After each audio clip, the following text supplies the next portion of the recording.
اعوذ باللہ السمیع العلیم من الشیطان الرجیم بسم اللہ الرحمن الرحیم وَإِذَا فَعَلُوا فَاحِشَةً قَالُوا وَجَدْنَا عَلَيْهَا آبَاءَنَا وَاللَّهُ أَمَرَنَا بِهَا قُلْ إِنَّ اللَّهَ لَا يَأْمُرُ بِالْفَحْشَاءِ أَتَقُولُونَ عَلَى اللَّهِ مَا لَا تَعْلَمُونَ قُلْ أَمَرَ رَبِّي بِالْقِسْطِ وَأَقِيمُوا وُجُوهَكُمْ عِندَ كُلِّ مَسْجِدٍ وَادْعُوهُ مُخْلِصِينَ لَهُ الدِّينَ كَمَا بَدَأَكُمْ تعودون فَرِيقًا هَدَى وَفَرِيقًا حَقَّ عَلَيْهِمُ الضَّلَالَةُ إنهم اتخذوا الشياطين أولياء من دون الله ويحسبون أنهم مهتدون يا بني آدم خذوا زينتكم عند كل مسجد وكلوا واشربوا ولا تسرفوا إنه لا يحب المسرفين۔ کفار مکہ بیت اللہ کا ننگا طواف کرتے تھے، یعنی کپڑے اتار کر اپنی شرمگاہ پہ کوئی چمڑا وغیرہ باندھ کر یا پھر یعنی انتہائی جو ستر غلیظ ہے اس کو بھی برائے نام ڈھانپ کر بیت اللہ کا طواف کرتے تھے، اور عورتیں بھی اپنا ستر غلیظ کسی چمڑے سے یا کسی کپڑے سے ڈھانپ کر باقی سارا بدن جو نا وہ ننگا ہوتا تھا، تو ننگ دڑنگ بیت اللہ کا طواف کرتے۔ تو جب ان سے پوچھا جاتا تو اس کے دو جواز پیش کرتے۔ نمبر ایک کہ ہم نے اپنے باپ دادا کو ایسے کرتے ہوئے پایا ہے کہ وہ ایسے ہی بیت اللہ کا طواف کرتے تھے، اور دوسرا وہ جھوٹ بولتے تھے کہ اللہ نے ہمیں ایسا حکم دیا ہے نعوذ باللہ کہ ہم ایسے بیت اللہ کا طواف کریں۔ تو اسی وجہ سے نبی کریم صلی اللہ علیہ وسلم نے حجۃ الوداع کے موقع پر آپ نے پہلے حضرت ابوبکر صدیق رضی اللہ تعالیٰ عنہ کو اور اس کے بعد حضرت علی المرتضیٰ رضی اللہ تعالیٰ عنہ کو یہ پیغام دے کر بھیجا کہ جاؤ حرم میں جہاں پہ سارے لوگ جمع ہیں وہاں پر اس بات کا اعلان کر دو کہ آج کے بعد کوئی مشرک بیت اللہ میں داخل نہیں ہوگا، کوئی مشرک مسجد حرام میں داخل نہیں ہو سکتا، اور آج کے بعد بیت اللہ کا کوئی ننگے طواف نہیں کرے گا۔ تو یہ ظالم اس عمل کا جواز دو صورتوں میں پیش کرتے تھے، ایک تو ہمارے آباء و اجداد ایسے کرتے تھے اس لیے ہم ایسا کر رہے ہیں، اور دوسرا اللہ نے ہمیں حکم دیا ہے۔ تو ایک بات کی تردید تو اللہ تعالیٰ نے اس آیت میں کی ہے کہ اللہ نے ایسا حکم نہیں دیا، لیکن جو باپ دادا کا وہ کہتے ہیں کہ ہم نے باپ دادا کو ایسا کرتے ہوئے پایا ہے، تو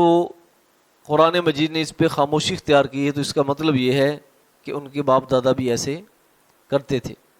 اللہ فرماتے ہیں وَإِذَا فَعَلُوا فَاحِشَةً، اور جب وہ لوگ کوئی فحش کام کرتے، بے حیائی والا کام کرتے، فحشا یا فحش ہر اس کام کو کہتے ہیں جو حیا کے منافی ہو، یعنی جس میں حیا نہ ہو، بے حیائی والی کام کو فحشا کہا جاتا ہے یا فاحشہ کہا جاتا ہے۔ جب بھی وہ فحش کام کرتے تو ان سے پوچھا جاتا ہے ایسا کیوں کر رہے ہو؟ قالو کہتے وجدنا علیہ آباءنا، ہم نے اسی پر اپنے باپ دادا کو پایا ہے کہ وہ یہ کام کرتے تھے۔ اور دوسرا جواز یہ پیش کرتے واللہ امرنا بہا، اور اللہ نے ہمیں یہی بتلایا ہے، یہی حکم دیا اللہ نے۔ تو اللہ کے ذمہ بہتان لگاتے تھے۔ قل آپ کہہ دیجئے ان اللہ لا یأمر بالفحشاء، اللہ تعالیٰ کسی بھی فحش بات کی تعلیم نہیں دیتے، فحش کام کا حکم نہیں دیتے۔ ان اللہ حیی کریم، اللہ کی ذات تو خود بڑی باحیا ذات ہے اور بڑی معزز ذات ہے، وہ بھلا اپنے بندوں کو کیسے بے حیائی کا حکم دے سکتے ہیں؟ تو اللہ نے حکم یہ نہیں دیا۔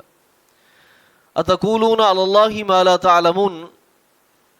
کیا تم اللہ کے اوپر، اللہ کے ذمے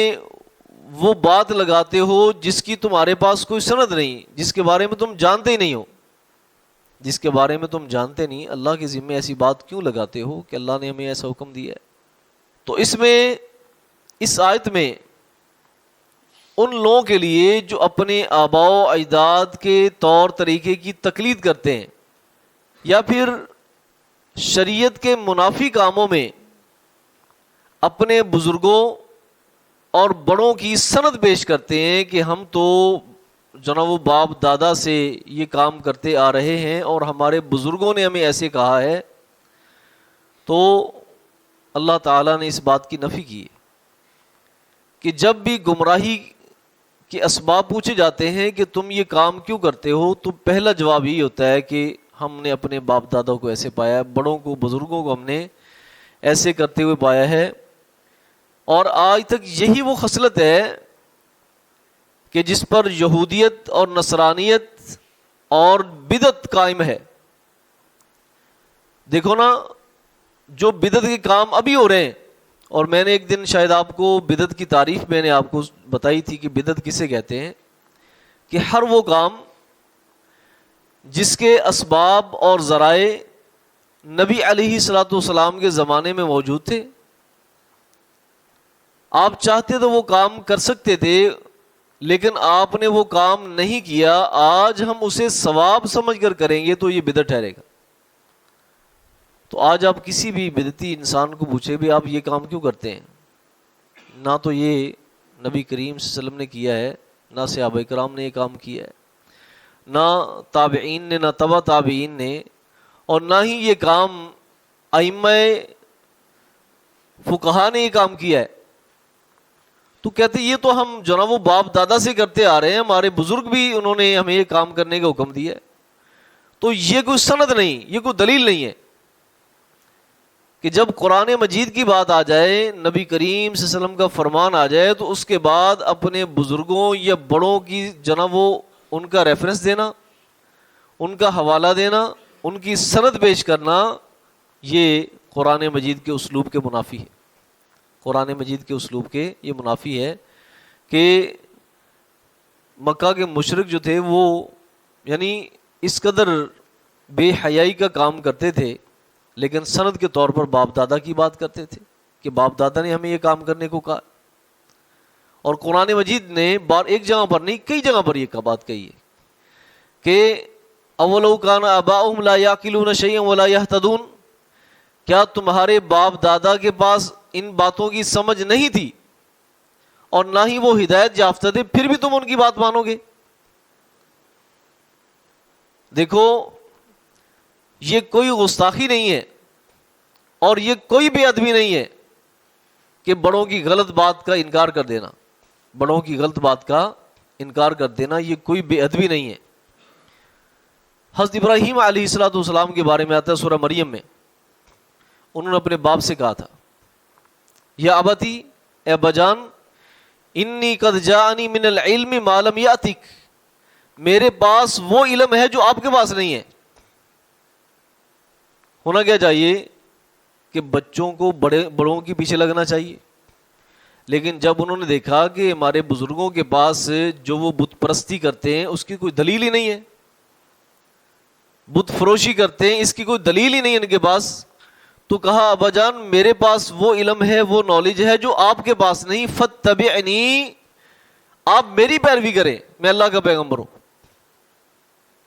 تو حضرات گرامی، جہاں پر احادیث آ جائیں، نبی علیہ السلام کے فرامین آ جائیں، وہاں پر جناب وہ مومن آدمی مصور کھینچ وہ نقشہ جس میں یہ صفائی ہو، ادھر فرمان محمد ادھر گردن کیا ہو، جھکائی ہو، انسان کا جذبہ تو یہ ہونا چاہیے۔ تو قطعاً کسی ایسی بات پر اڑ جانا جس کی سند صرف اور صرف کیا ہے، بزرگوں کے طور طریقے کے علاوہ کوئی اور سند اس کی موجود ہی نہیں ہے، تو حضرات گرامی ایسے طور طریقے پر اڑ جانا یہ جہالت کے سوا کچھ بھی نہیں، یہ جہالت کے سوا کچھ بھی نہیں۔ یہود اپنی یہودیت پہ اسی بنا پہ اڑے ہوئے ہیں کہ ہمارے باپ دادا نے یہ کام کیا تھا،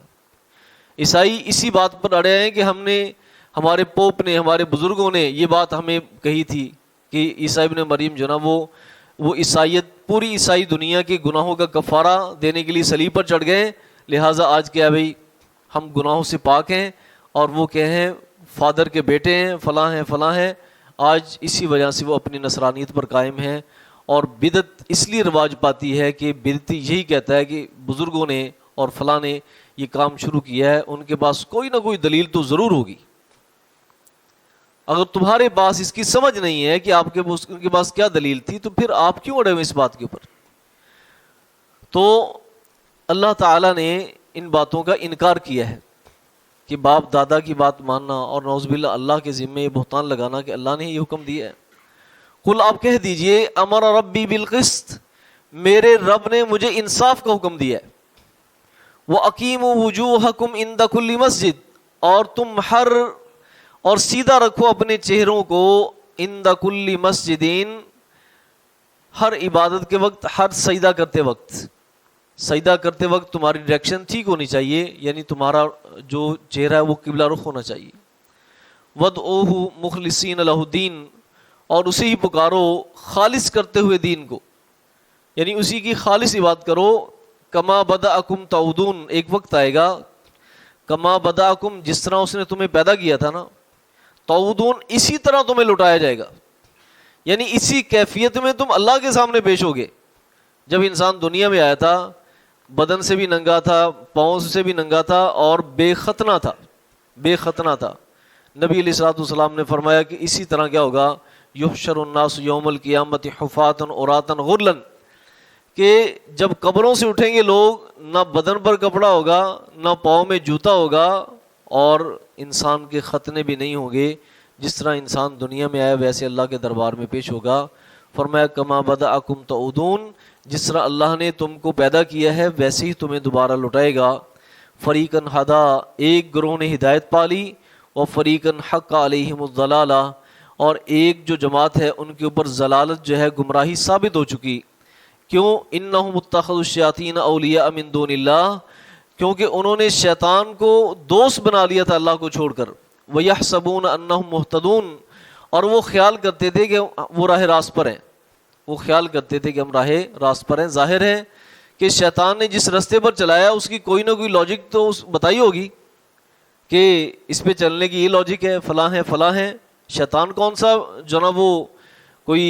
ان پڑھ ہے، وہ تو اس نے ساری پٹیاں پڑھی ہوئی ہیں اور ہر قسم کی پٹی پڑھاتا ہے۔ اس لیے قرآن مجید نے دوسرے مقام پر کیا فرمایا، کل حزب بما لدیہم فرحون، ہر ایک گروہ جو کچھ اس کے پاس ہے اس پہ اطمینان کے ساتھ ہے، جو گروہ جو کچھ اس کے پاس ہے نا اسی پہ وہ خوش ہے۔ شیطان نے ان کو خوش کیا ہوا ہے۔ تو حضرات گرامی، جو سب سے سیدھا رستہ ہے وہ کون سا ہے؟ قرآن مجید کا رستہ ہے، ان ھذا صراطی مستقیما فاتبعوہ، اور وہی رستہ ہے جو نبی کریم صلی اللہ علیہ وسلم نے اس کے اوپر چل کر دکھایا ہے۔ سبحانک اللہم و بحمدک، اشہد ان لا الہ الا انت، استغفرک۔